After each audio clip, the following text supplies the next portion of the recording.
Good evening, everyone. Welcome to Videos Creators Lounge. I am Jen Ruiz, your host, and today we're here with Marko de Peralta. Hi, Marko. everyone. Hey. How are you tonight? Good. Awesome. Welcome. And Marko, he is a musician, pianist, teacher.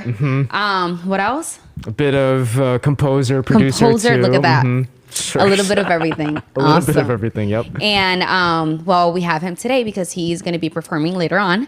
But today we want to now we want to do a little interview and get to know Marko a little more. So I want to start to talk about your background, right? Do you have a background in music, or what's your background like? Yeah, so I started taking piano lessons when I was maybe I don't really fully remember, maybe 10 years old, 11 years old. And I did like a lot of like that classical stuff, and when I moved to Massachusetts a couple of years, like in high school, I did like the whole conservatory thing, and that was just stressful. I had this very like stern Greek piano teacher, Mr. Papadakis, and we didn't really we didn't really get along all that well, but I guess he taught me a few cool tricks and things to keep in mind when you're playing. But yeah, so I did the classical thing for several years. Then I got to music school at UMass Lowell. And my piano teacher there, she was a great classical pianist, but she was an even more incredible jazz pianist. Oh my God, the lady could shred. Hey, Rim, thank you. So yeah, I started doing the jazz thing. That led me to learning and studying more contemporary music styles, I guess. And now I just try to do everything, I guess. Yeah. And that's awesome. That's the big background. Yeah. So you mentioned that you moved to Mass. Yes. Where were you living before? I was living in Minnesota. Minnesota, the Midwest. Okay, interesting. Yeah. And how do you like that change? It was I think I was too young to like really understand like the differences in like attitude and personality between the Midwest and the East Coast. But looking back, like, wow, everyone on the East Coast is so like stressed, or in a way like everyone is like always doing something, or always has like a task, so that was certainly different than in the Midwest. Everyone in the Midwest is like very neighborly, hi, like, hello, sure, yeah, or in your business. I don't know how else to describe it. Yeah. Okay, great. So you mentioned that now like you are into like most likely every a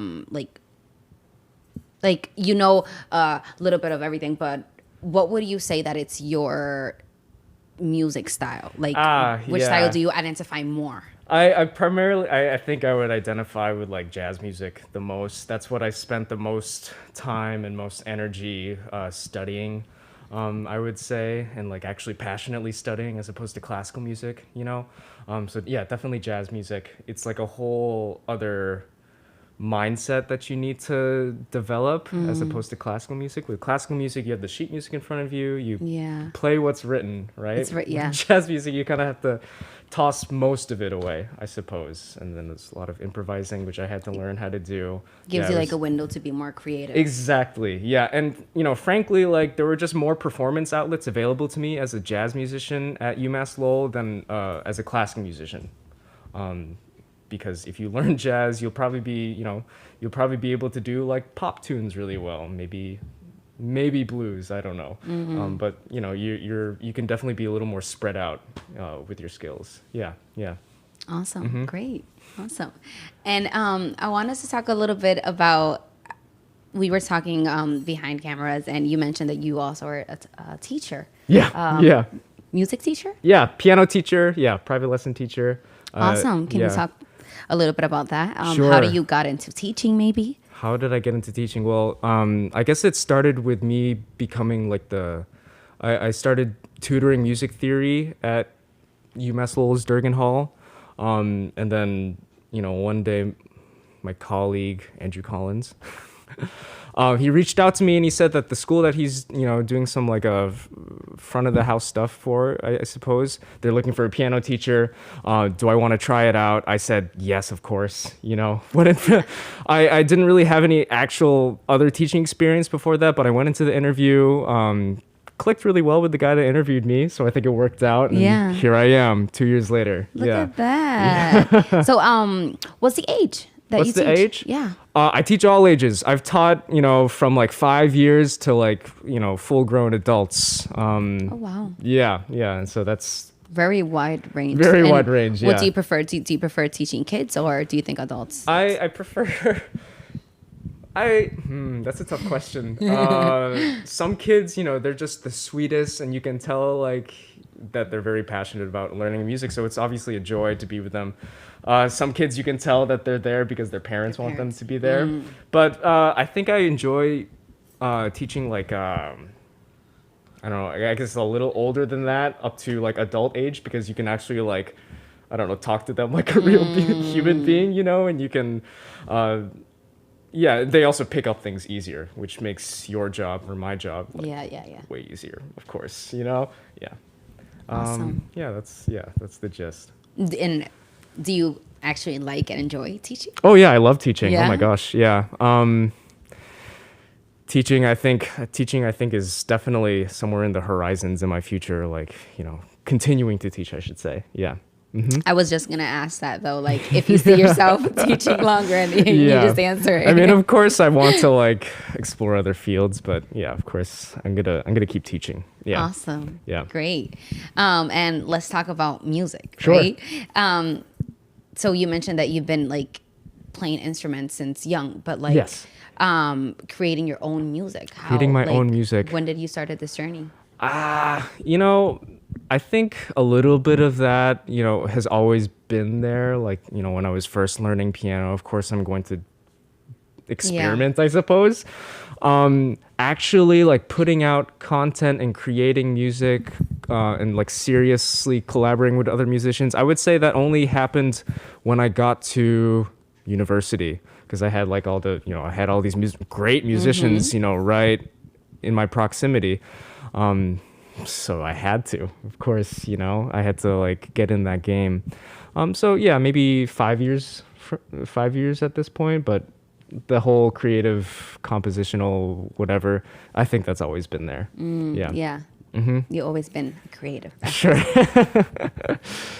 Awesome. Great. And we mentioned that you also produce your own songs. Like you're starting to produce your own songs. Yeah, right? yeah. I'm trying to get into that. That's great. Yeah. When did you start this? So out of necessity, I had to start learning how to produce just for school, for turning in projects and things like that.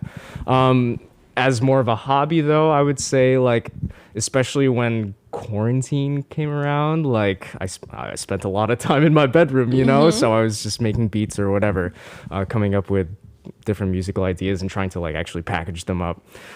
So far, it's been still slow, but we'll get there, of course. Yeah. Awesome. Okay, great. So how many songs are you going to be performing tonight? I'm gonna be performing 5 to 6. The sixth one's sort of like a wild card option. We'll see what the vibe or the mood is, I guess. And are all yours, or are you gonna be like doing some covers? I'm gonna be doing 3 definite covers. One of them is a John Batiste song, just like a little short song that he wrote, Mr. Buddy. The other one is Someday My Prince Will Come, which I'm gonna, it's just like one of those standard songs, I guess. And then Georgia on My Mind. But then I'm gonna be putting my little lo-fi hip hop twist on it, I guess. Yeah. Okay, great. Awesome. And I wanted to talk about a little bit about who is your motivation for you to create music, or if you have any artist that you look up to. In terms of musical inspirations, it's a little, landing on a name is sometimes a little fleeting, but as I was telling some of these guys back there, I've been obsessed with Stevie Wonder as of recently, and I spent a lot of time listening to the Jackson 5. And of course, I can't forget, just some like general inspirations from the jazz world, like Errol Garner, Chick Corea, Bill Evans. Oh my God. Who else? Yeah, there's a lot of names, I guess, that I could spit out. But I take inspiration from a lot of different fields, I guess. Even the classical worlds, like, despite me not really pursuing classical music all that much, I still listen to a lot of it. I've been listening to a lot of Rachmaninoff and Saint-Saëns as of recently. Yeah. Awesome. Yeah. Great. Awesome. And I also wanted to talk a little bit about your projects, right? Sure. What you've been up to. I know that you mentioned that you been in a band. So if you want to maybe talk a little bit about that and motivate the viewers to go ahead and follow you guys, right? And listen to your music. So I'm part of this sort of indie rock combo. We're all based in Lowell. We all met at UMass Lowell. We were all music students. We're Slow Loris. We have a handful of originals out there, including 2 singles and an EP.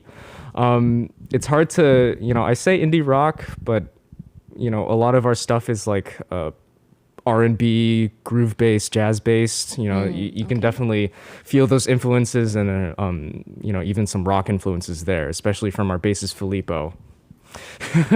Awesome. Yeah. Great. And where can people find this music again? You can find our music on Spotify, Apple Music, pretty much the major streaming platforms. If you just search Slow Loris, you'll find our single Days Off, which we released back in July or June. It's actually, it's a little embarrassing that I don't quite remember. But we also have our self-titled EP, and then another single from more than a year ago that we released. Yeah. Awesome. And do you see you guys like growing as a band in the future? Oh, or yeah. Do you have like any upcoming projects that you want to talk about? Yeah. We have a single that should be released pretty soon. We have yet to set a date just because it's difficult in these times to really effectively communicate with each other, send each other the parts, so everything it's a little backlogged.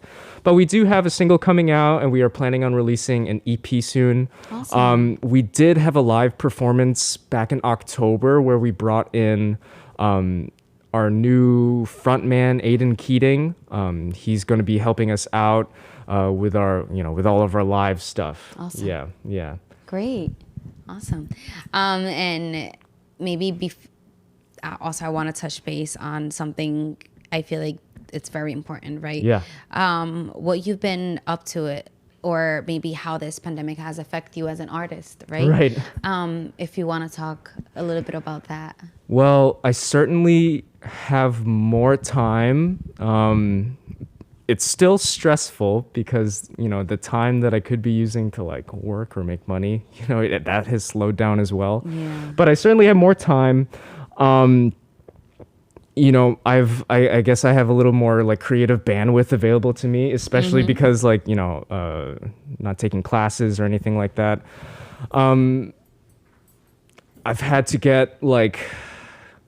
to learn a lot, especially because of the pandemic. You spend a lot of time in your room. You need to be able to like express yourself creatively in that tiny space. So, you need to do research on like how, what gear you might need if you wanted to record yourself, how you want to record yourself. I need to start learning all the cool tricks and things like that. And, in Logic, I had to get my ear, Yes. calibrated to like actually mix my own things, So it's a lot of learning new skills, which is good. Definitely. Yeah. That are going to serve you for the rest of your life. If Exactly. You're gonna, continue to produce your own music. So. Exactly. And, it's not even just in the music side of things. Like I have to brush up on like my video editing skills. I had to, get into a little bit of graphic design, learning how to use like Adobe Illustrator or Photoshop, things like that.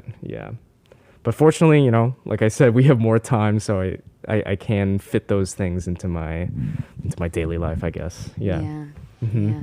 And I know you mentioned earlier that you actually been doing a few gigs. Yeah. Talk to me about that. It's very interesting because I mentioned that a lot of artists that, you know, been through the show, they've actually said that this is the first time that they, you know, put up a show in months since before the, you know, the pandemic. So for me that, you know, you telling me that you've actually done a few gigs here and there, it's very interesting because, you know, again, most of the artists they haven't had the opportunity because it's so slow. People are still, you know, not wanting to connect and yeah, so it's very interesting. Can you tell me how have you managed to maybe book these so these small gigs?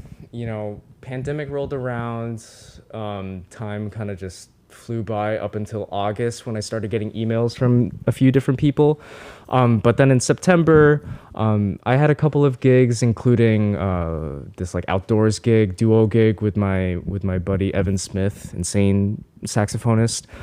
So that was fun. I got to do a solo set in Boston's Chinatown for the Experience Chinatown Festival, which that was also a lot of fun. And it was also just good to be out in front of a crowd performing, you know? Yeah, because it's so different, the energy, right? Exactly, like, yes. I believe that you feed off energy. Oh, yeah, so, that's a big thing. Having the opportunity to perform with people. I bet that it actually felt good. You know, the funny thing about that Chinatown gig is like they had me like fenced off, you know? It was just like me in a corner and then they had like these barricades, right? Maybe like 10, 15 feet out from me, and then the crowd would just like gather around there, or like, you know, just passerbys, you know. Yeah. So it was a little strange still, but it was better than nothing, of course. Yeah. Definitely. Yeah.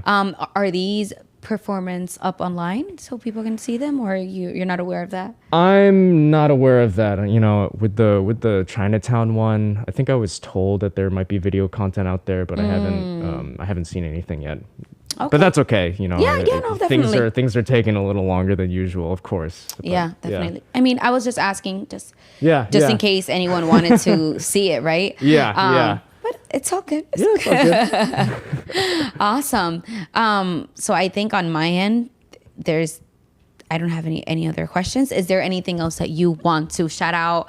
I don't know, any other upcoming projects? Sure. Your Instagram, so people can go ahead and follow you. Yes. And anything else that you want to go ahead and. So my Instagram is currently like the big hub of mine for like all of my content, you know. So definitely follow at Marko de Peralta. I'm sure you'll be able to find the spelling somewhere.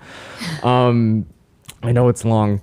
Definitely follow my band on Instagram and on Spotify. So on Instagram, it's Slow and Loris, all one word.